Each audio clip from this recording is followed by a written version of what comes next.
वन्देऽहं श्रीगुरोः श्रीयुतपदकमलं श्रीगुरून् वैष्णवांश्च श्रीरूपं साग्रजातं सहगणरघुनाथान्वितं तं सजीवं साद्वैतं सावधूतं परिजनसहितं कृष्णचैतन्यदेवं श्रीराधाकृष्णपादान् सहगणललिता श्रीविशाखान्वितांश्च हे कृष्ण करुणा सिंधो दीनबंधो जगतपते गोपेश गोपिका कांत राधा कांत नमोस्तुते तप्त कांचन गौरांगी राधे वृंदावनेश्वरी वृषभानुसुते देवी प्रणमामि हरिप्रिये। नमो महावदान्याय कृष्ण प्रेम प्रदायते कृष्णाय कृष्ण चैतन्य नाम्ने गौरत्विषे नमः। जय श्री कृष्ण चैतन्य प्रभु नित्यानंद श्री अद्वैत गदाधर श्रीवासादि गौर भक्त वृंद। हरे कृष्णा कृष्णा कृष्णा हरे हरे हरे राम राम राम।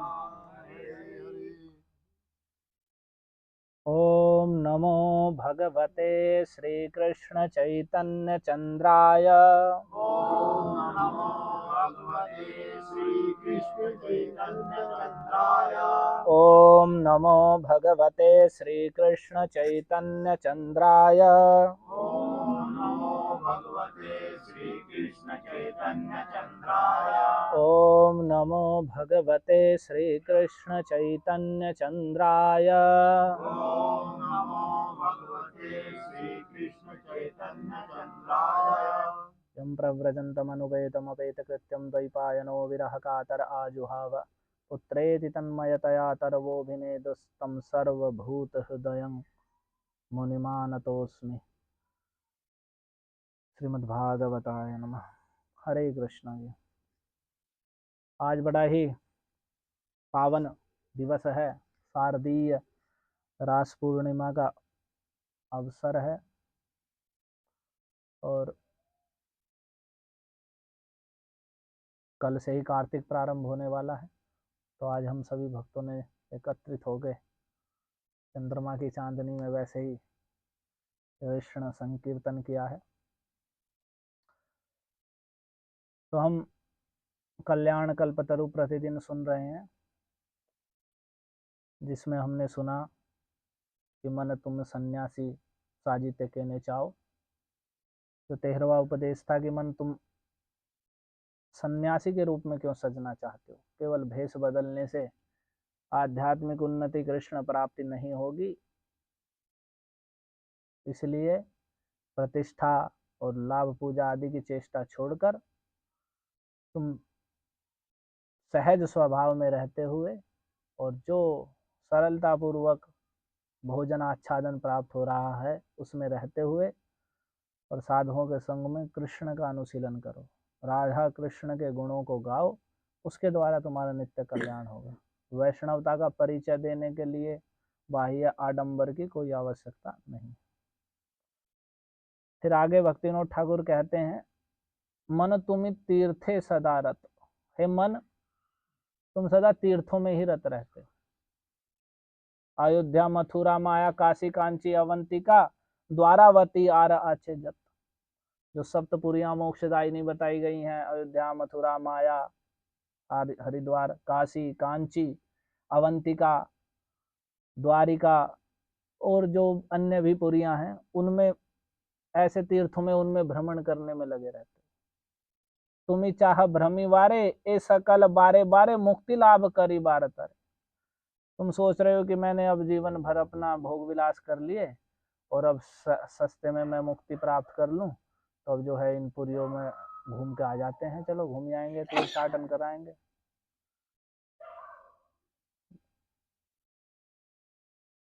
तो मुक्ति लाभ की इच्छा से तुम इन तीर्थों में बार बार या इन पुरियों में घूम रहे हो, लेकिन इनसे क्या लाभ होगा। तो कह रहे हैं, इससे केवल तब भ्रम निरर्थक परिश्रम चित्त स्थिर तीर्थे नहीं करे।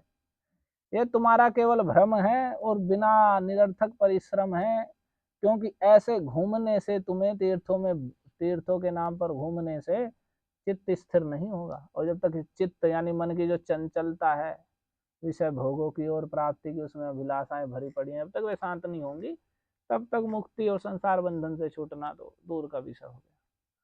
तो केवल ये घूमने से, तीर्थों में घूमने से, ये भ्रमण करने से नहीं होगा।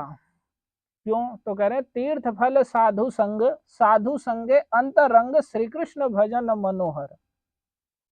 वास्तव में जो शास्त्रों में तीर्थ के विषय में बताया गया है उसका उद्देश्य है कि तीर्थों में साधुओं का संग होता है, महात्मा लोग रहते हैं जो भगवान का भजन करते हैं, और व्यक्ति पहले संसार के अपने घर कार्य छोड़कर तीर्थ यात्रा पर जाते थे और अपनी घर की आसक्ति या घर की चिंताएं छोड़कर वहां तीर्थों में साधु संग करके उन पुण्य स्थलियों पर जो महात्मा लोग रह रहे हैं उनके संग में रहकर भगवान की कथा और भगवान की भक्ति के विषय में जिज्ञासा करके इस प्रकार से भ्रमण करते थे और भोग विलास का परित्याग करते थे। लेकिन आजकल सभी तीर्थों में सभी प्रकार की भौतिक सुविधाएं उपलब्ध हैं और लोग पिकनिक मनाने के उद्देश्य से मौज मस्ती करने के लिए तीर्थों में जाते हैं और बड़े बड़े तीर्थों में बिजनेस के क्षेत्र बना लिए हैं। और शास्त्र में भी कहा गया है, भागवत के महात्म्य में, अत्युग्र भूरि कर्माणो नास्तिकारो रवाजनाः, जो अतिशय उग्र घोर कर्म करने वाले नास्तिक और नारकीय जीव हैं, जो आचार विचार से हीन घोर कर्म, कमाना खाना और बहुत संसारिक घोर कर्मों में ही लगे हुए, वैसे लोग तीर्थों में वास कर रहे हैं। तेपि तिष्ठन्ति तीर्थ, वे भी तीर्थों में रहने लगे। पहले तीर्थों में साधु महात्मा रहते थे, जो विरक्त हैं, जिन्हें अब संसारिक कार्य नहीं करने, भजन करना है, वे सहजता पूर्वक सरलता पूर्वक जीवन यापन करते हुए वहां रहते थे। लेकिन अभी बहुत बड़ा बिजनेस, बड़ी बड़ी फैक्ट्रियां और जी बड़े बड़े स्तर पे बिल्डिंग आई है, वृंदावन में वास करी है और आसपास के 50-100 किलोमीटर का क्षेत्र को घेर कर और उसमें केवल नई नई इमारतों का, भवनों का निर्माण चल रहा है। तो वो केवल, तो वे जैसे नास्तिक और बिल्कुल संसारिक घोर कर्मों में लगे हुए लोग भी तीर्थों में रह रहे हैं। इसलिए कहते तीर्थ सारस्ततो गतः, इसलिए तीर्थों का जो प्रभाव था, सार था, वो चला गया है। वैसा प्रभाव नहीं रहा है तीर्थों में जैसा हम सोचते हैं कि वे शास्त्र में कह दिया गया तो ऐसे ही हो जाएगा, बल्कि कुसंग का ही प्रभाव अधिक बढ़ गया है। तो इसी बात को कह रहे हैं, तीर्थ का फल होता है साधु संग, और साधु संग में अंतरंग कृष्ण मनोहर कृष्ण भजन होता है। हम घर पर कृष्ण भजन नहीं कर पाएंगे, घर के धंधों में रहते हैं, इसलिए तीर्थ में जाएंगे, साधुओं का संग करेंगे और भगवान की भक्ति करेंगे चिंताएं छोड़कर, लेकिन वैसा नहीं होता है। तो इसलिए तीर्थ का जो वास्तविक फल बताया गया वो है साधु संग, और साधु संग में अंतरंग कृष्ण भजन। तो इसका क्या है, इसका वास्तविक तात्पर्य यह है कि जथा साधु तथा तीर्थ, जहां साधु हैं वहीं तीर्थ है। से तीर्थे ते ना स्थिर करी निज चित्त साधु संग कर निरंतर। तो ये समझो तुम, जहां साधु है वहीं तीर्थ है। अपने चित्त की चंचलता, वहां घूम लू, वहां घूम लू, वहां नहीं गया, वहां हुई आता एक बार, वहां हुई आता एक बार, वहां घूम जाऊं, बूढ़ा हो लिया मर ना जाऊं, ये चंचलता छोड़कर जहां साधु संग है, जहां साधु है वहीं तीर्थ है। इसलिए इस चित्त को स्थित करके साधु संग कर निरंतर, भगवान के भक्त साधुओं का निरंतर नित्य ही संग करो। जहां भगवान के भक्त साधु निवास करते हैं वहीं तीर्थ है। और जे तीर्थे वैष्णव नाई से तीर्थे ते नाही जाय की लाभ हाटिया दूर देश। और जिन तीर्थों में जहां भगवान के भक्त ही नहीं रह रहे हैं और जहां जाने पर कुछ किसी प्रकार के साधु संग की कोई प्राप्ति नहीं होने जा रही है, बल्कि केवल लोट खसोट और दम्भ ढोंग दिखावा भरा हुआ है, तो ऐसे तीर्थ, जहां तीर्थों में वैष्णव नहीं है, कृष्ण भक्त निवास नहीं कर रहे हैं, तो ऐसे तीर्थों में नहीं जाइए, वहां नहीं जाना चाहिए या नहीं जाएंगे। कि लाभ हाटिया दूर देश, क्या फायदा दूर देश में हांडने से, हांड आए घूम आए। तो फिर यहाँ कह रहे हैं, यथाय वैष्णव गण से स्थान वृंदावन से स्थान आनंद अशेष। बाहर दूर देश में हांडने से कुछ नहीं होगा। जहाँ वैष्णव नहीं है, जहाँ भगवान के भक्तों का संग नहीं है, सुंदर शुद्ध रूप से कृष्ण कथा का श्रवण कीर्तन नहीं है, तो वैसे स्थान पर, वैसे तीर्थों में जाने से कोई लाभ नहीं है, केवल दूर घूमना हांडना मात्र है। इसलिए जथाय वैष्णव गण, जहाँ वैष्णव गण है, जहाँ भगवान के भक्त लोग हैं और वे भक्त लोग भगवान के कथा कीर्तन कथा में रत हैं, से स्थान वृंदावन। बहुत बड़ा सिद्धांत है।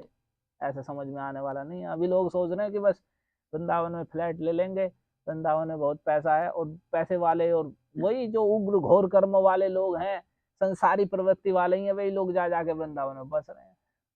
और वैसी प्रवृत्ति से यहाँ तक कि सामान्य लोगों के लिए तो रहने लोग योग्य भी नहीं छोड़ा है। कोई दरिद्र हो, धन आदि कम हो, धन का अभाव हो, तो उसे रहने के लिए जगह भी नहीं मिलेगी, ऐसा कर दिया। तो यही कह रहे हैं, यथा वैष्णव गण से स्थान वृंदावन, से स्थान आनंद अशेष। जहां वैष्णव गण है वही स्थान वृंदावन है, वही संपूर्ण आनंद है। और कृष्ण भक्ति जय स्थान मुक्ति दासी से ही खाने। और तुम सोच रहे हो तीर्थ में जाने से मुक्ति होती है, तो समझो जिस स्थान पर कृष्ण भक्ति है, मुक्ति दासी के रूप में वहां रहती है, दासी के रूप में वहां निवास करती है। सलिल तथाय मंदाकिनी, और वहां का जल गंगा जी का जल होता है। कृष्ण भक्ति जय स्थान है, जहां पर कृष्ण भक्ति है, जहां कृष्ण भक्त हैं, कृष्ण भक्ति में रत हैं, कृष्ण के कीर्तन में, कृष्ण सेवा में, कृष्ण के गुणों का श्रवण कीर्तन आदि में, वही वहां कृष्ण भक्ति निवास करती है और मुक्ति दासी के रूप में वहां रहती है, और वहां का जल गंगा जल के समान होता है। और गिरि तथा गोवर्धन और भूमि तथा वृंदावन आविर्भूता आपन निहलादिनी। और वहां जो गिरि है, पर्वत है, वही गोवर्धन है, वहां की भूमि वृंदावन हो जाती है। और वहां अपने आप ही भगवान की आह्लादिनी शक्ति, जो आनंद आह्लादिनी शक्ति है, जो भगवान को और सभी जीवों को आनंदित करती है, वह अपने आप ही आविर्भूत हो जाती है, प्रकट हो जाती है। तो विनोद करी छे कही छे भाई, भ्रमिया की फल पाई, वैष्णव सेवन मोर व्रत। इसलिए मन तुम तो तीर्थों में रहते हो, लेकिन भक्ति विनोद कह रहे हैं घूमने से, इधर उधर भटकने से क्या फल होगा? वैष्णव सेवन मोर व्रत, मेरा व्रत तो वैष्णवों का सेवन है, वैष्णवों का संग है, वही मेरा व्रत है, वही तीर्थ है। इसलिए शास्त्र में कहा गया है, तत्रैव गंगा यमुना च तत्र गोदावरी सरस्वती च सर्वाणि तीर्थानि वसन्ति तत्र यत्राच्युतोदार कथा प्रसंग। जहां भगवान अच्युत श्री कृष्ण की कथा का प्रसंग है, जहां संग हो रहा है, वह कथा श्रवण करने के लिए मिल रही है, और जहां भगवान का यश गाया जा रहा है, तत्रैव गंगा यमुना च तत्र, वहीं गंगा है, वहीं यमुना है, सरस्वती गोदावरी च सर्वाणि तीर्थानि वसन्ति तत्र, सारे तीर्थ वहीं निवास करते हैं, सारे पवित्र, सारी नदियां, जो भी कुछ सब कुछ है वहीं निवास करता है। क्योंकि सारे तीर्थ किस लिए तीर्थ हैं? क्योंकि वे भगवान से संबंधित हैं, इसलिए तीर्थ हैं कि वहां भगवान आए हैं, कहीं एक बार भी घूमने चले गए हैं, इसलिए। और जहां कृष्ण का कीर्तन हो रहा है तो वही तीर्थ है। तो इसलिए यही बात कह रहे हैं कि जथा साधु तथा तीर्थ, जहां साधु हैं, जहां कृष्ण भजन है, वही तीर्थ है। चित्त को स्थिर करो और साधुओं का संग करो निरंतर नित्य ही। और जहां तीर्थ है, नाम का तीर्थ है, कोई वैष्णव नहीं है, कोई साधु संग नहीं है, कृष्ण कथा का श्रवण कीर्तन, शुद्ध कृष्ण भजन की बात नहीं है, विषय भोगों की, भजन के नाम पर ठगेदारी आदि की ही वार्ताएं हैं, तो वहां जाने से कोई लाभ नहीं है। कि लाभ हाटी या दूर देश, क्या लाभ है दूर देश में हांडने से? जथाय वैष्णव गण से स्थान वृंदावन, से स्थान आनंद अशेष। जहां वैष्णव गण है, जहां कृष्ण भक्त हैं, वही स्थान वृंदावन है, वहीं पर संपूर्ण आनंद है। कृष्ण भक्ति उसी स्थान पर है, मुक्ति दासी के रूप में वहां रहती है, वहां का जल गंगा जल के समान है, वहां का पर्वत गोवर्धन है, और भूमि वहां की वृंदावन है, और वहां अपने आप आह्लादनी शक्ति, भगवान की आनंददायिनी शक्ति स्वतः ही प्रकट हो जाती है। तो भक्तिविनोद ठाकुर कहते हैं, भाई भ्रमने से, घूमने से, भटकने से, यहाँ तीर्थ घूम लूं, वहां घूम लूं, इसमें कोई फल नहीं है। वैष्णव सेवन मोर व्रत, उससे कल्याण नहीं होगा, वैष्णवों का सेवन ही मेरा व्रत है। भगवान के प्रिय भक्त वैष्णवों का संग करो, उससे ही वास्तविक कल्याण होगा।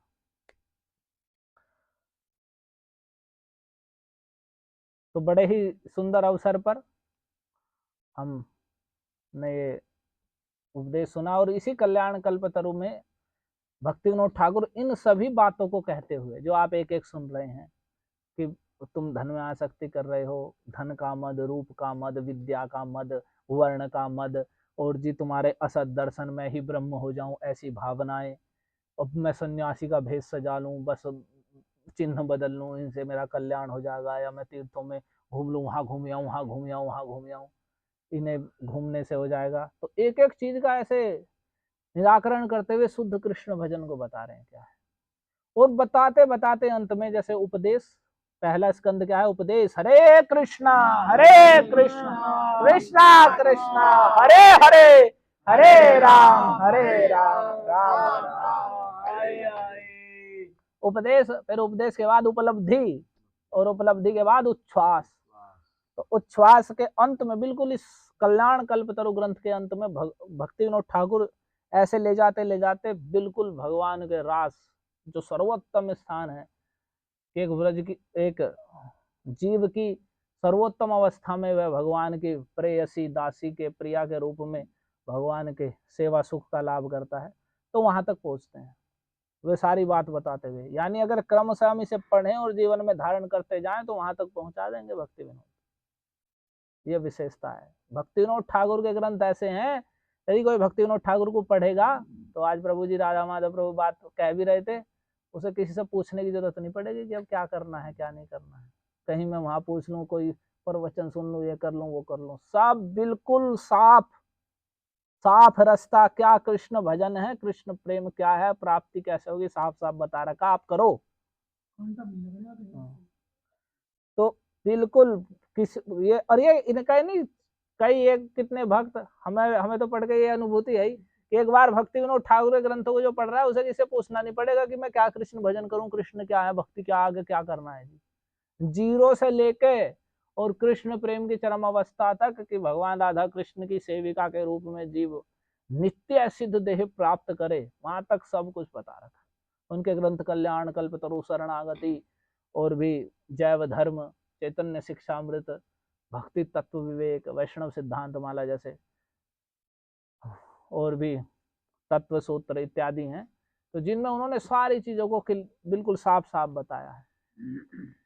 तो उसमें ही आगे पहुंचते पहुंचते जब पहुंचते हैं तो हम जैसे अब थोड़ी सी रास के विषय में चर्चा करते हैं। सामान्य लोग समझते हैं कि जैसे संसार के स्त्री पुरुष का परस्पर भोग वासना है, चर्म सुख की लालसा है, वैसे ही वे अपने दोष के कारण, जैसे जिसकी आंख में दोष है पहले से, उसे दो चार दिखते हैं और वो वस्तु में दोष करने लगे। जैसे मान लिया मेरी आंख है, मुझे धुंधला दिखाई दे रहा है, और मैं कहने लगूं ये वस्तु का ही रूप वैसा बिगड़ा हुआ है। तो वैसे ही, या जिसकी बुद्धि पहले से ही भ्रमित है, पगलाई हुई है, और वो किसी अपनी पागल बुद्धि से दूसरे व्यक्ति को या दूसरी वस्तु को देखकर उसके प्रति ऐसी धारणा कर ले, तो वैसे ही जीव जो माया के संग से और काम वासना आदि के द्वारा जिनके बुद्धि मन सर्वदा भरे हुए हैं, तो अपने उसी दोष से उन्हें भगवान के प्रति भी, भगवान की चिन्मयी अप्राकृत दिव्य लीला जो परम रस आनंद पूर्ण है और परिशुद्ध है, माया के दोष और इस स्पर्श से सर्वथा रहित है, पूर्ण परिशुद्ध चिन्मय शक्ति का प्रकाश है, चित्त शक्ति का प्रकाश है, तो उसमें भी वह दोष देखता है। तो वो दोष उसका नहीं है, भगवान का नहीं है, वो अपना दोष है, अपने ही आंखें खराब हैं, अपनी ही बुद्धि खराब है, तो उस कारण से वो चीज भी वैसी दिखाई दे रही है। तो इसी बात को यहाँ कहते हैं। और भक्तिविनोद ठाकुर तो जो आचार्य गण हैं, आजकल के तुच्छ तुच्छ लोग क्या करते हैं, सीधे सीधे नए नए लोग आए, पूरे विषय में वे लिप्त हैं, उन्हें आते ही कहेंगे ओहो आज जाओ राधा कृष्ण के निकुंज रस की चर्चा हम सुनेंगे, जो उनका सर्वनाश करने वाली है, और वे उन्हें सुन के भगवान में भी वे जड़ बुद्धि कामना करते हैं, और वे अपनी श्रेष्ठता दिखाने के लिए ऐसे लोग करते हैं। सीधे सीधे आ जाओ राधा कृष्ण, बस तुम आज कल तो भोगी विषय और आज तो तुम दासी हो गए, सहचरी हो गए हो तुम राधा कृष्ण की। यहाँ तक कि वे अपने जड़ शरीर को ही मान लेते हैं कि मैं सहचरी हो गई हूँ, पुरुष है वे भी स्त्री भाव में हो गए, एक दूसरे को सखी सखी कहने लगते हैं। इतने दूर भरे पड़े हैं बहुत वृंदावन में। और ऐसे ही नए नए लोग भागते हैं संसार से, वैराग्य लोग हैं, उनके चक्कर में पड़ जाते हैं। शुद्ध भगवान की भक्ति क्या है उसे ना जान करके बस अपने उसी इंद्रिय तर्पण को वे समझते हैं। यहाँ तक कि फिर अपने आप में ही एक दूसरे में गोपी और कृष्ण की भावना, गुरु जी कृष्ण बन जाते हैं और उनका भोग करते हैं, और कहते हैं कि यही चल रहा है, यही रास विलास कहते हैं और यही है। और ऐसे लोग भक्ति को दूषित करते हैं, समाज को दूषित करते हैं, और वैष्णवता के नाम पे मतलब पूरे पाखंड को फैला करके भक्ति को, भक्ति की विधि सबको, और सामान्य लोग समझते हैं यही है, और वैसे लोग प्रसिद्धि में आ जाएं या लोग समाज में ऐसा दंभ कर लेते हैं कि लगता है कि लोग सोचते हैं कि यही है कृष्ण भक्ति। तो जो विचारवान लोग हैं वे सोचते हैं कि यही है क्या कृष्ण भक्ति, तो वे उससे फिर विमुख हो जाते हैं, वे निंदा करने लगते हैं, लेकिन ऐसे उनके गर्हित आचरण। लेकिन आचार्य लोग आप देख रहे हैं भक्ति विनोद ठाकुर कैसे उठा करके लेके चल रहे हैं कल्याण करों में, एक एक वस्तु को बताते हैं। तो अंत में आगे जाके कहते हैं, देखो आगे मैं यहाँ रास विलास का वर्णन करने जब वे पहुंच गए हैं, तो आत्मनिवेदन कैलमति, तो कह रहे हैं केन मोर दुर्बला लेखनी नाही सरे अभिसार आरंभी असकंप अंतरे, कि मेरी ये दुर्बला लेखनी आगे नहीं चल रही है, ये भगवान के आगे रास विलास आदि लीला का वर्णन करने के लिए नहीं चल रही है। क्यों नहीं चल रही है? कह रहे दुर्भागा ना बूझे रास लीला तत्व सार, दुर्भागा जीव रास लीला के तत्व क्या है, सार क्या है, उसका सार तत्व क्या है, क्या उसका स्वरूप है, उसे समझता नहीं है, उसे समझ नहीं पाएगा। जैसे सुकर जे मने नाही चिंते मुक्ताहार, गंदी नालियों में घूमने वाला, मल खाने वाला सुअर मुक्तामणि के हार को नहीं पहचानेगा, वो उसे भी सोचेगा कि ये भी कुछ वैसी वस्तु। तो सुकर जो मल खाने वाला ही है, बस गटर में ही रहने वाला है, वह जैसे मुक्तामणि के हार को नहीं समझ सकता, वैसे ही विषयी संसारिक जड़ शरीर में मैं की बुद्धि कर कर और परस्पर एक दूसरे शरीर में भोग बुद्धि रखने वाला रासलीला के तत्व को नहीं समझ सकता है। इसलिए मेरी लेखनी आगे नहीं चल रही है। अधिकारहीन जन मंगल चिंतिया, जो जीव जन अधिकार से रहित हैं, इस कृष्ण लीला रस के, रास लीला आदि के अधिकार से रहित हैं, उन लोगों का मंगल की चिंता करके कि उनका कल्याण हो, कहीं वे इसे पढ़ के अपनी भोग वासना की तृप्ति या वैसा अनुकरण ना करने लग जाएं, सोचें कि बस तुम भी वैसा ही अनुकरण करने लगो तो उससे उनका सर्वनाश हो जाएगा, तो इसलिए वे नहीं पढ़ेंगे तो ही उनका कल्याण है। तो अच्छा हो तो उन अधिकारहीन लोगों का चिंतन, उनके मंगल की चिंता करके कीर्तन करिनु शेष काल विचारिया। ये कलयुग चल रहा है, कलिकाल चल रहा है, बड़े दूषित बुद्धि के लोग हैं, इस काल का विचार करके मैं इस कीर्तन को यहीं पर शेष कर रहा हूँ, आगे वर्णन नहीं करूंगा। जो अधिकारी जन होंगे, जो भजन करते हुए, इन सब जो आप एक एक चीज को बताया जा रहा है, इन सब को जो त्याग कर शुद्ध कृष्ण भजन को करेंगे, अधिकार प्राप्त करेंगे, इस संसारिक देह में जो आत्म बुद्धि है इससे परे ऊपर उठकर भगवान की चिन्मय लीला का तत्व समझेंगे, उसकी कुछ अनुभूति लाभ करेंगे, वे ही आगे प्रवेश करने के अधिकारी। इसलिए हमें भी सीधे सीधे चेष्टा नहीं करनी चाहिए कि हम सीधे सीधे पहुंच जाएं कि बस अब राधा कृष्ण के लीला रास और पढ़ेंगे, अब आज से हम पहले कल तक विषय थे और आज से रास लीला पढ़नी शुरू करेंगे।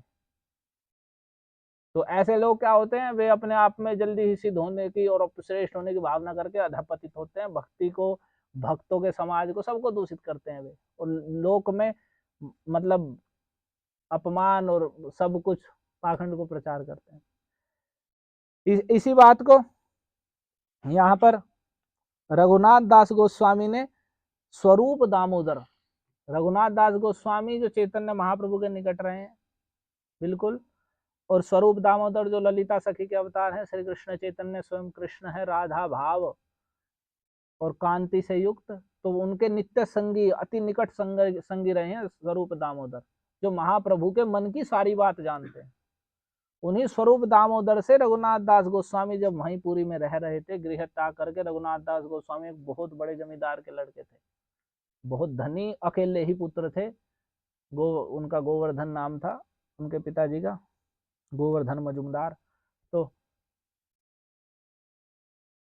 वे बचपन में ही महाप्रभु के पास गए थे दौड़ करके, मैं साधु बनना चाहता हूँ, आपके ही पास रहना चाहता हूँ। तो महाप्रभु ने कहा नहीं नहीं, ऐसे ये जल्दीबाजी मत करो, अभी जाओ, घर जाओ, और घर जाके अनासक्त विषय भुंज, सारे जो विषय भोग हैं उन्हें अनासक्त भाव से रहते हुए घर में जो भी प्राप्त हो रहा है उसमें रहो, जो सुख ऐश्वर्य तुम्हें है, और कृष्ण भक्ति करो, और छलांग मारने से भवसागर पार नहीं होता, धीरे धीरे भजन करने से जब तुम योग्य हो गए तब अपने आप ही कृष्ण तुम्हें घर से निकाल देंगे, ऐसे भावुकता में दौड़ने से नहीं होगा।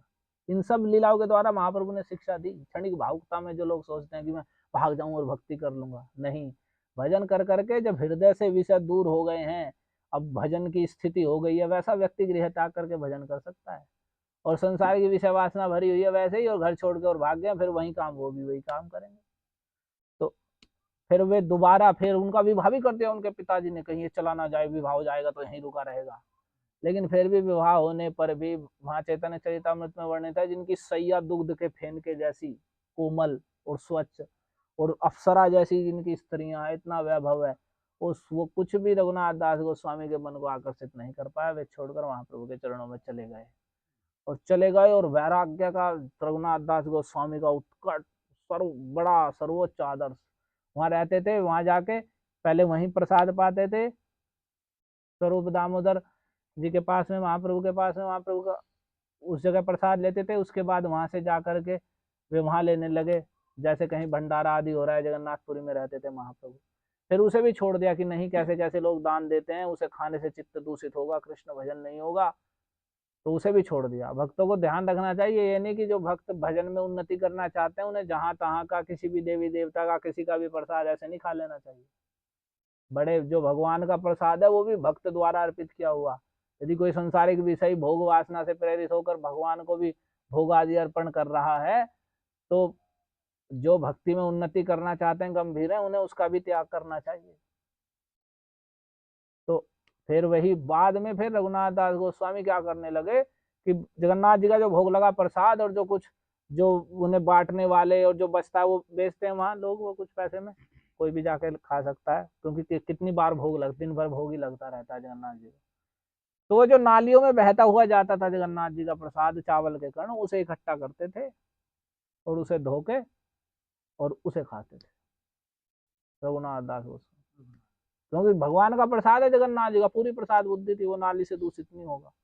और उसे खाते थे और उसे खा के और फिर दिन भर कृष्ण भजन। तो महाप्रभु स्वयं गए एक बार उनके पास, बोले रघुनाथ क्या कर रहे हो कि मैं प्रसाद खा रहा हूँ? तो बोले तुम इतना श्रेष्ठ प्रसाद पा रहे हो और स्वयं स्वयं खा रहे हो, मुझे नहीं दे रहे हो? महाप्रभु कह रहे, तो वे बोले नहीं महाप्रभु आपके योग्य नहीं है, नहीं है तो नहीं। नहीं महाप्रभु ने कहा क्यों नहीं, ये जगन्नाथ जी का प्रसाद है। महाप्रभु ने वो लिया। तो इतने श्रेष्ठ उन आचार्यों के हम अनुयायी हैं, उनका नाम लेने से कृष्ण प्रेम की और कृष्ण भक्ति की प्राप्ति हो जाती है। इसलिए तो कहा जाता है श्री रूप सनातन भट्ट रघुनाथ, श्री जीव गोपाल भट्ट दास रघुनाथ, यही छ गोसाई करी चरण वंदन, जहाँ हित विघ्न नाश अभिष्ट पूरण। इनका प्रतिदिन भक्त को स्मरण करना चाहिए, नमस्कार करना चाहिए कि सारे भक्ति के विघ्न नाश होते हैं और अभीष्ट राधा कृष्ण की सेवा रूप फल की प्राप्ति होती है। तो वही रघुनाथ दास गोस्वामी ने स्वरूप दामोदर से यहाँ प्रश्न किया कि प्रीति क्या चीज है, जो कृष्ण प्रेम है, जो गोपियों का कृष्ण के प्रति प्रेम है, वह क्या चीज है, मुझे सिखाओ। क्योंकि ये प्रीति संसार देखने से तो संसार के स्त्री पुरुष जैसी जान पड़ती है, तो इसका रहस्य मुझे समझाओ। तो उन्होंने फिर विस्तार से बताने लगे कि यह एकांत में मैं तुम्हें बताऊंगा। और स्वरूप दामोदर विस्तार से है ये प्रेम विवर्त ग्रंथ में, जो जगदानंद पंडित ने लिखा है। तो उसमें वे कहते हैं देखो जो कृष्ण प्रेम है वो सुनिर्मल है, जैसे शुद्ध गंगा जल। वो प्रेम अमृत का सिंधु है, उसकी एक बिंदु ही इस पूरे जगत को आनंदित करने के लिए पर्याप्त, आप प्रेम में डुबो सकती है परम आनंद में। उस कृष्ण प्रेम अमृत की एक बिंदु ही, वो इतना सिंधु है। और लेकिन जड़ देह की जो प्रीति है वो केवल काम की रीति है। शुद्ध देह ना है उदय, यानी जो जड़ देह में ही प्रीति करके और काम जड़ देह के ही भोग की इच्छा रखते हैं, उन्हें शुद्ध देह उदित नहीं होती। उन्हें शुद्ध प्रेम की गंध तो छोड़ो, कपट प्रेम करके, कपट प्रेम का यानी बाहर से प्रेम के ढोंग करके और वही जड़ शरीर में ही गोपी और कृष्ण बन जाके ऐसी ऐसी भावना करके उन्हें कृष्ण प्रेम की कभी प्राप्ति नहीं होती है। फिर आगे कहते हैं कि देखो संसार के जितने भी पुरुष स्त्री पुरुष हैं, उनके रक्त मांस की देह में ही वे अपनी मैं की बुद्धि करके और परस्पर भोग बुद्धि रखते हैं, जो बिल्कुल नारकीय है, नरक के भोग तुल्य है। तो वैसे लोग जो हैं यदि कृष्ण भजन करें और कृष्ण की कृपा प्राप्त करें, और जड़ देह की गंध से ऊपर उठ जाएं, यानी जड़ देह की मैं की भावना से ऊपर उठ जाएं, छोड़कर तब वे चिन्मय रस को, उस चिदानंद रस को लाभ कर सकते हैं। जड़ देह में ही स्त्री पुरुष की भावना है और परस्पर आकर्षण बना हुआ है, वैसे लोग नहीं उस भगवान के चिन्मय रस को प्राप्त कर सकते। जो भजन करके इस जड़ देह की आत्मबुद्धि से ऊपर उठते हैं, कृष्ण की कृपा प्राप्त करते हैं, वही लाभ कर सकते हैं। लेकिन कह रहे कि रामानंद बिना ताहे अधिकार के है नहीं पायार, परस्त्री दर्शन स्पर्शन सेवन बुद्धि हृदय आछे जार, प्रीति शिक्षाएं जानी वे निश्चय तार नहीं अधिकार। जो भक्तिनोद ठाकुर ने कहा कि जो अधिकार से हीन जन है, मैं उनके मंगल की चिंता करके इस रास लीला के कीर्तन को यहीं पर बंद विराम कर रहा हूं। तो यहाँ पर कह रहे हैं कि देखो परस्त्री दर्शन स्पर्श सेवन बुद्धि हृदय आछे जार, जिसके हृदय में परस्त्री दर्शन की, स्पर्श की, भोग करने की अभिलाषाएं हैं, हृदय में ऐसी बुद्धि है, प्रीति शिक्षाएं जानी वे निश्चय नाही तार अधिकार। वो प्रीति की शिक्षा में, यही कृष्ण प्रेम की या भगवान के रास विलास आदि की शिक्षा में उसका कोई अधिकार जानना चाहिए, कोई अधिकारी नहीं है वह उसका। क्योंकि इस संसार में स्त्री पुरुष के व्यवहार में कभी भी प्रीति धन ना है, प्रीति धन, ये कृष्ण प्रीति धन प्राप्त नहीं हो सकता है। चर्म सुख जत अनित्य नियत नहे नित्य संगठन, जो भी ये चर्म सुख है, एक दूसरे के चमड़ी के भोग का सुख, ये सब अनित्य है, इससे नित्य वस्तु की प्राप्ति नहीं हो सकती है। तो इसलिए जो सज्जन है, भजन की प्रीति क्या है, जो लोग, कुछ लोग आजकल क्या करते हैं, आपने देखा भी होगा, मोबाइल पे कोई बाबा जी है तो कोई स्त्री का ही भेष बना लिया जी, ये गोपी हो गए हैं, ये जी गोपी के भेष चुनरी ओढ़ ओढ़ के बाबा लोग, साधु लोग और बन रहे हैं, गोपी बन जा रहे हैं। तो इसी बात को कहते हैं, ये देखो वे महाप्रभु की शिक्षा के बिल्कुल विरुद्ध हैं ये सारी चीजें। ये आजकल के नए नए लोग कितने, आप देखें कितने धूर्त हो गए हैं, जो भक्ति के आचार्य हैं, जिन्होंने राधा कृष्ण की भक्ति क्या है उसे जगत में स्थापित किया है, ग्रंथों में वर्णन किया, आचरण करके दिखाया है। रूप गोस्वामी, सनातन गोस्वामी, रघुनाथ दास गोस्वामी, कैसा उनका वैराग्य है, कैसा निर्मल कृष्ण भजन है, जो कि बिल्कुल कोपीन कंथा धारण कर रहे हैं। वे थोड़ी स्त्री की साड़ी और चुनरी ओढ़ के घूम रहे थे, रूप गोस्वामी, रघुनाथ दास गोस्वामी। लेकिन आजकल के लोग थोड़ा मोड़ा भजन वजन किया और बस पहले चुनरी और साड़ी और ये क्या चूड़ी और ये पहनेंगे, हम तो गोपी हैं जी। तो ये जड़, इसका मतलब, इससे समझ रहे हैं आप, ये जड़ देह में ही आ सकते हैं, वे जड़ देह से कृष्ण प्रेम की इच्छा कर रहे हैं। जो जड़ देह में ही आ सकता है, देहात्म बुद्धि में है, वह चिन्मय आनंद को या उस रस को नहीं जान सकता है, ना उसका वह अधिकारी है। तो इसलिए कह रहे हैं, जो साधव कौन उस प्रीति को साध सकता है, जो चिद धर्म का आचरण करता है। चिन्मय धर्म जो कृष्ण नाम कीर्तन है, कृष्ण कथा का श्रवण है, कृष्ण के प्रिय भक्त साधुओं का अनुगमन करना, जिन्होंने उस भजन उस पथ को बताया है, जो इस प्रकार से चिन्मय धर्म का, कृष्ण भजन का आचरण करते हैं और हृदय में उस भाव की प्राप्ति की इच्छा करते हैं, वे उसे लाभ करते हैं। वह बाहर से स्त्री पुरुष का व्यवहार नहीं करता कि ये कृष्ण एक गोपी बन गया, भीतरे गोपिनी से ही स्त्री पुम व्यवहार नाही कताहर, भीतरे गोपिनी से ही बाहिर सज्जन धर्म आचरण आमरण वैधाचार। कहने वो बाहर से नहीं करता कोई भी स्त्री पुरुष का व्यवहार, भीतर से वह गुप्त रूप में हृदय में वह भावना करता है भगवान के प्रेम की प्राप्ति की, और बाहर से पूर्ण रूप से सज्जन रहते हुए, धर्म का आचरण करते हुए, जो गृहस्थ है, वानप्रस्थ है, सन्यासी है, ब्रह्मचारी है, अब स्त्री है, पुरुष है, जो जो शास्त्र का सत्पुरुषों का जो धर्म है, आचरण है, वैसा आचरण करते हुए, और आमरण वैध आचार, मृत्यु पर्यंत वैध आचरण में रहते हुए, यानी अपने वर्ण आश्रम की विधि में उसमें रहते हुए और कृष्ण भजन करता है। ये नहीं कि स्त्री है तो पुरुष बन रहे हैं, और पुरुष है स्त्री का भेष धारण कर रहे हैं, उसमें ही गोपी और कृष्ण बन जा रहे हैं, ऐसे नहीं। तो जो बाहर से इस प्रकार धर्म का आचरण करते हुए, अंतरते गोपी चित्ते कृष्ण सेवे केवल प्रीति ताहार, वो अंतर में भजन करते करते हृदय में जब वह उन्नत अवस्था को प्राप्त होता है, तो भी ऐसा नहीं होता कभी भी। रघुनाथ दास गोस्वामी जो साक्षात कृष्ण प्रेम में ही डूबे हुए हैं, वे कभी भी गोपी का भेष बाहर से चुनरी ओढ़ के नहीं धारण करते थे। बाहर से जो विरक्त हैं वैसे ही रह के कोपिन कंता आदि धारण करके उसी आचरण में रहते थे। और हृदय में जबकि वे भगवान की नित्य सेविका राधा कृष्ण की नित्य सखी मंजरी हैं, उस स्वरूप में भगवान की नित्य सेवा करते थे मानस देह से। तो उसी बात को कह रहे हैं कि अंतर में गोपी और चित्त में वह कृष्ण की सेवा करता है, ऐसा ही प्रीति को प्राप्त करता है। यानी कि बाहर से गोपी और बन रहे हैं और वो भेष आदि धारण कर रहे हैं, नए नए वही आडंबर कर रहे हैं, उससे उससे नहीं कृष्ण प्रेम और वो गोपी बन जाएगा कोई और कृष्ण प्रेम प्राप्त कर लेगा और रास में नृत्य करने लगेगा।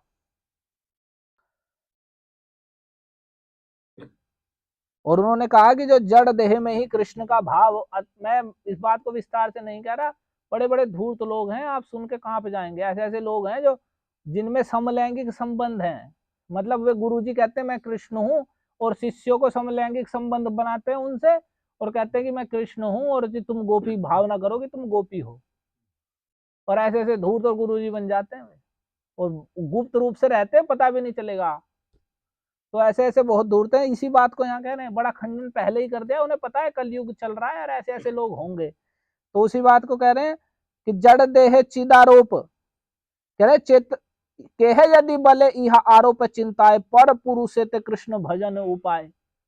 कि कोई आरोप चिंता करे कि इस जड़ शरीर में ही कृष्ण का आरोप कर दे, कोई स्त्री सोचे वह पर पुरुष है मैं इसे कृष्ण मान लूं और वैसी भावना करूं, और या कोई पुरुष सोचे वैसे ही कि एक स्त्री और कोई पुरुष की भावना कर ले, या कोई सोचे पर स्त्री के प्रति मैं वैसा करूं तो मैं भी गोपी और कृष्ण के प्रेम के जान जाऊंगा, तो ये कृष्ण भजन का ये भी एक उपाय है। तो कह रहे हैं चैतन्य आज्ञायामी ये कथा ना मानी, मैं चैतन्य महाप्रभु की आज्ञा से बात नहीं मानता, जड़ देह जड़े ए रूप बुद्धि नरक बलि मानी। जड़ देह में जो ऐसी बुद्धि करता है कृष्ण की गोपी आदि की, तो साक्षात नरक है और वो नरकगामी ही होते हैं। जड़े ते ए रूप बुद्धि नरक बलि मानी, जड़ शरीर में ऐसी बुद्धि करना गोपी या कृष्ण इस प्रकार की, तो नरक कह के उसे मानता हूं मैं। और जड़ देह चिदारोप संग तुच्छति, जड़ देह में ही भगवान के लीला का आरोप करना यो अतिशय तुच्छ है और उसमें कभी भी कृष्ण भाव नहीं आ सकता, वो बिल्कुल दुर्मति है पूर्ण रूप से। और कह रहे कलिर छलना ए जाना है निश्चय, ये जान लो ये कलयुग की छलना है। कलयुग ऐसे ही छलता है, कलयुग बाहर से भक्ति का और अश्लील गाने गा गा के उनमें कृष्ण का आरोप करना, ये जो सबसे बड़ी बात, जो सीधे निकुंज रस चर्चा और राधा कृष्ण की रस चर्चा और रास विलास की चर्चा करते हैं, एक नंबर के धूर्त लोग हैं। कोई भी, यहाँ तक कि हनुमान प्रसाद पोद्दार जी एक बड़े महात्मा हुए हैं, उनके एक पुस्तक है परमार्थ की पगडंडिया, उन्होंने भी उसमें साफ लिख रखा है, मैंने खुद देखा है वो पढ़ के, कि उसमें वे साफ करें कि आजकल जहां तहां श्रृंगार रस का कीर्तन हो रहा है, राधा कृष्ण की लीलाओं को लोग खुलेआम गा रहे हैं। ये बड़े बड़े भय की बात है कि इससे कितना मतलब दुराचार फैलने वाली, कि जो लोग अनधिकारी हैं उनके सामने इनका कीर्तन कर रहे हैं और वे लोग सोचते हैं कि नहीं देखो ऐसा है, ऐसा करना तो बड़ा अच्छा है, और ये सब कह रहे हैं, और वे गुरुजी अपनी प्रसिद्धि और अपने आप को श्रेष्ठ दिखाने के लिए ऐसा कर देते हैं। और वो लोग फिर वो कह रहे हैं इहाद ये कलयुग की छलना है, इहाते वैष्णव धर्म अधपते जाए, इससे जो वैष्णव धर्म है ये शुद्ध भक्ति रूप धर्म ये अधपत को चला जाता है, लोग उस पाखंड को सोचते हैं ये कृष्ण भक्ति है। तो इसलिए भक्तों को इन सब चीजों से बचकर रहना चाहिए, बड़ी दूर रहना चाहिए। और महाप्रभु के पास फिर रघुनाथ दास गोस्वामी गए, उन्होंने बताया कैसे प्राप्त होगा। ग्राम में कथा ना सुनी बेक्रामे, ग्राम में वार्ता ना कही बयाने, कि तुम संसारिक वार्ता को बिल्कुल भी नहीं सुनना, किसी दूसरे से मिलना तो भी कोई संसारिक वार्ता नहीं करनी, और कोई भी बढ़िया बढ़िया सुंदर पकवान और बढ़िया बढ़िया वस्त्र आभूषण धारण करने की चेष्टा नहीं करनी। अमानी मानद हैया कृष्ण नाम सदा लवे, अमानी स्वयं मान की कोई भावना नहीं रखनी और दूसरे को ही मान देते हुए ऐसी भावना करते हुए सदा कृष्ण नाम लेना है। ये चैतन्य महाप्रभु बोल रहे हैं उस प्रीति को प्राप्त करने का। और व्रजे राधा कृष्ण सेवा मानस करे, और मन में व्रज में राधा कृष्ण की सेवा करनी। तो इस प्रकार से इस बात को सुन करके रघुनाथ दास गोस्वामी समझे कि प्रीति न है कबू जड़े ते साधन, जड़ देह में मैं की बुद्धि आदि करके और जड़ देह कोई मैं मान के जो उसमें ही अपना शरीर नाचा रहे हैं, उनके भोगों को साध रहे हैं, वे कभी भी प्रीति को नहीं साध सकते हैं। बाह्य देह कृष्ण नाम सर्व काल गाए, जो वृक्ष के समान सहिष्णु होकर के, स्वयं अमानी और मानद होकर के, अकिंचन होकर के बाह्य देह से सर्वदा कृष्ण नाम गाता है, वही कृष्ण प्रेम को प्राप्त कर सकता है। इसलिए जो ये रास विलास आदि भगवान की लीलाएं हैं, ये भगवान की चिन्मय अपराकृत हैं। वे जड़ शरीर में मैं की बुद्धि रखने वाले संसारिक चर्म सुख में आसक्त व्यक्ति उनके अनधिकारी हैं। तो भजन के द्वारा हमें देहात्म बुद्धि से और निरंतर इस प्रकार आचार्यों की बात सुनने से, श्रीमद् भागवत, भगवत गीता और जी ये प्रेम विवर्त है, कल्याण कल्पतरु जैसे जो आचार्यों के ग्रंथ हैं, जब हम इन्हें सुनेंगे पुनः पुनः तो हमें शुद्ध सिद्धांत का बोध होगा, शुद्ध भजन के पथ पर चलेंगे। जब हमारी विषय वासना, विषय आसक्ति दूर होगी, भगवान के प्रति धीरे धीरे आकर्षण बढ़ेगा और उसमें कृष्ण प्रेम की जब हम भाव और प्रेम की अवस्था तक पहुंचेंगे, तब उसके बाद हम उस रस के विषय में समझने के अधिकारी हैं। उससे पहले यदि हम जड़ीय विषय में आसक्त, हमारा जड़ विषय वासना से ही भरा हुआ चित्त है, वैसी ही बुद्धि है उसका ही अनुगमन करने वाली, तो उसके द्वारा हम भगवान की चिन्मय लीला को नहीं समझ सकते। भगवान के सारे एक इसे ये समझिए, जो जीव भगवान का नित्य दास है, नित्य सेवक है, कृष्ण के प्रति प्रेममय व्यवहार ही उसका नित्य धर्म है।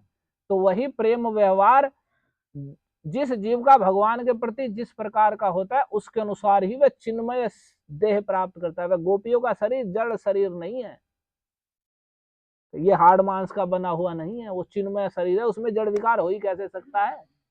जो चीज जड़ है ही नहीं, ये माया की बनी हुई है ही नहीं, तो ये माया के जो विकार हैं, काम क्रोध आदि लोग, उसमें कैसे हो सकते हैं। तो वो चिन्मय देह है। तो भगवान का, तो जो जीव जिस भाव रखता है, जो दास्य भाव का है, तो वह भगवान के दास का वैसा चिन्मय शरीर प्राप्त करता है। जिसका सखा भाव है तो भगवान के सखा का शरीर लाभ कर लेता है। जिसका वात्सल्य भाव है तो माता यशोदा जैसे अन्य जो गोपियां जो कृष्ण के प्रति पुत्र भाव रखती हैं, वैसी देह प्राप्त करता है, नंद यशोदा जैसा। और वैसे ही जो भगवान के प्रति जो जीव प्रियतम के भाव को प्राप्त होता है, कृष्ण मेरे प्रियतम है, तो वैसे ही वह एक श्रेष्ठ गोपी का रूप धारण करके अपने प्रेमी प्रियतम के रूप में वह भगवान को लाभ करता है। तो वह चिन्मय व्यापार है, माया कल्पित नहीं है। तो जो माइक बुद्धि में, माइक संसार जड़ देह में ही आसक्त हैं और उसको ही मैं मान के और इंद्रियों के सुख में ही लगे हुए हैं, उनके लिए वे उसके अधिकारी नहीं हैं। भजन करने पर, इस स्थिति से ऊपर उठने पर ही व्यक्ति उन्हें सुनने और समझने का अधिकारी है। और उसके लिए बताया कि संसारिक विषय वार्ताओं का कहना सुनना छोड़ करके पर चर्चा आदि, और संसारिक भोग विलास, अच्छा पहनना, अच्छा खाना, इन्हें छोड़ करके अमानी, स्वयं मान की भावना से रहित होकर के दूसरों को मान देना वाला बनकर, वृक्ष के समान सहिष्णु होकर के जो कृष्ण नाम सदा लवे, सदा कृष्ण नाम गाता है, कृष्ण कीर्तन करता है, वह व्रजे राधा कृष्ण सेवा मानस करेगे। और फिर मन में वह राधा कृष्ण की सेवा करता है, वैसा व्यक्ति भगवान के चरण कमलों को प्राप्त करता है। हरे कृष्णा कृष्णा कृष्णा हरे हरे, हरे राम राम राम हरे।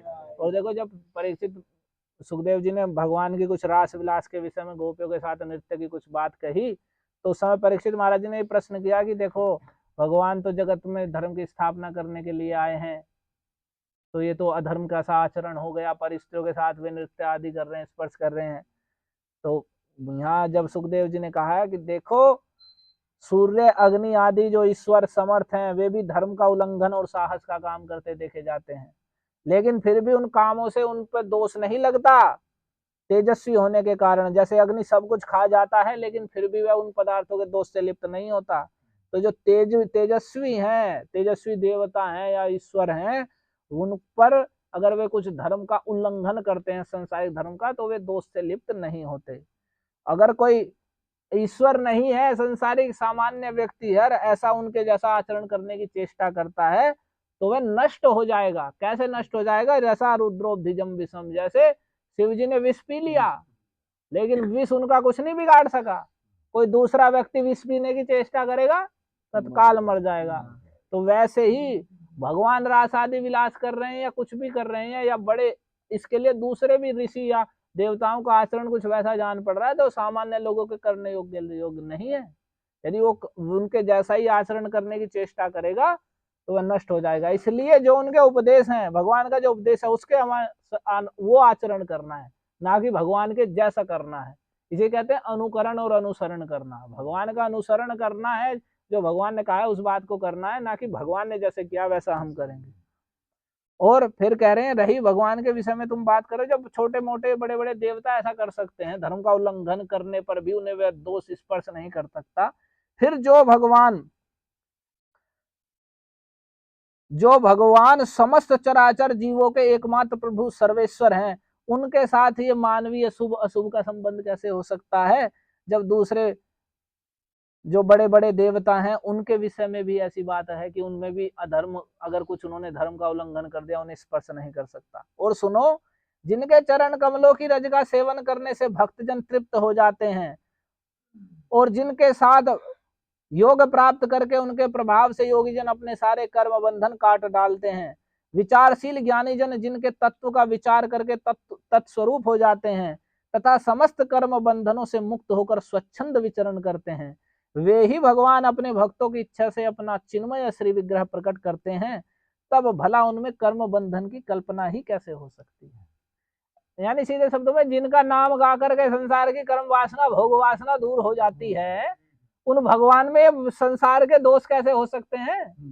जिनके नाम के बल से आज लोग ब्रह्मचारी सन्यासी रह रहे हैं, उन्हें काम और ये संसार की जो विषय भोग वासना आकर्षित नहीं कर पाती, तो उन भगवान में कैसे दोष हो सकते हैं। तो यही बात करें तो जिनका भगवान के चरण कमलों की सेवन करने से लोग सब पवित्र हो जाते हैं, उनके गुणगान करने से, तो उन भगवान में जो अपनी इच्छा से ही जिनका जो चिन्मय विग्रह प्रकट किया है, उनमें ये शुभ अशुभ अच्छे बुरे कर्म का बंधन कैसे हो सकता है। तो भगवान की सारी लीला चिन्मयी है, वह अपराकृत है, प्राकृत माया की बनी हुई नहीं है, और उसकी विधि के लिए ही भगवान ने हरिनाम संकीर्तन दिया। तो जो इस प्रकार से, और भगवान की लीला का और विशेष प्रभाव, थोड़ी नींद सी तो आ रही है आपको, लेकिन सुन लीजिए। हरे कृष्णा कृष्णा कृष्णा हरे हरे, हरे राम राम हरे। कह रहे हैं जो पुरुष, जो व्यक्ति विश्वास पूर्वक इस चिन्मय रास विलास का, जो भगवान का जो रास विलास है श्रीमद् भागवत में वर्णित है, जो व्यक्ति भगवान के प्रति शुद्ध श्रद्धालु होकर बड़े आदर पूर्वक और शुद्ध हृदय से भगवान के इस रास विलास का श्रवण करता है, व्रज गोपियों के साथ जो भगवान ने क्रीड़ा की, रास नृत्य आदि किया, तो संसार के कामी स्त्री पुरुष का व्यवहार सुनने से क्या लाभ होगा। केवल संसार, केवल अपने भी हृदय में भी वासना ही जगेगी। अपने हृदय में भी यदि आप कामुक चित्र देखेंगे सुनेंगे तो अपने हृदय में भी वही काम वासना ही जगेगी। लेकिन यहाँ फल पूरा विपरीत। कह रहे जो आदर पूर्वक पुनः पुनः श्रवण करता है, गान करता है आदर और बड़ी श्रद्धा के साथ, तो भक्तिम पराम भगवती प्रतिलभ्य, वो भगवान में पराभक्ति को लाभ कर लेता है। और हृद्रोग कामम हृद्रोगमास्वपहिनोत्य चिरेण धीर, और वह धीर पुरुष अपने हृदय का जो रोग काम वासना है वो शीघ्र ही उसका दूर हो जाता है। मतलब यहाँ अगर हम किसी कामुक स्त्री पुरुष का व्यवहार पढ़ेंगे, सुनेंगे, देखेंगे तो काम वासना वर्धित होगी, और यदि वह भगवान के इस कथा का श्रवण करता है आदर श्रद्धा पूर्वक, तो वह भगवान के चरण कमलों में पराभक्ति लाभ करके अपने हृदय के काम रोग से ही सदा के लिए छूट जाता है। यह भगवान के चिन्मय लीला है, इससे पता चलता है। उस चिन्मय लीला का, भगवान के उस गुण महिमा का श्रवण करने से उल्टा काम आदि का रोग दूर हो जाता है। हरे कृष्णा कृष्णा कृष्णा हरे हरे, हरे राम राम राम हरे। ग्रंथराज श्रीमद् भागवतम की जय। कल्याण कल्पतरु ग्रंथराज की जय। श्रील भक्ति विनोद ठाकुर की जय। श्री श्री राधा मदन मोहन भगवान की जय। श्रील प्रभुपाद की जय। हरे कृष्णा।